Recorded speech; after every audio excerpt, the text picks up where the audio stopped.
In this guide, I will be showing you guys how to easily merge multiple audio files on your Android device. To get started, open the Google Play Store. Now search for the app Audio Labs. Now you'll need to install this app. The app has great reviews and works perfectly for merging audio. Once installed, grant all the permissions. Then you'll be directed to this kind of interface. Here you'll see several tools and you'll want to tap on the merge audio option. This will open your audio files, allowing you to select the tracks you want to combine. After choosing the audio files, they will appear in a list and you can add or remove songs as needed.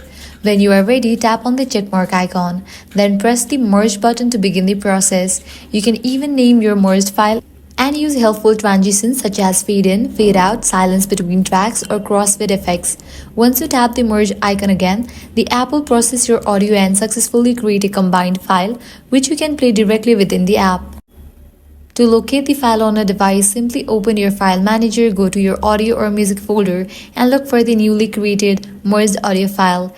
And that's it. This is how you can easily merge audio file using your Android device. If this guide helped you out, do not forget to like, share, and subscribe. Thanks for watching.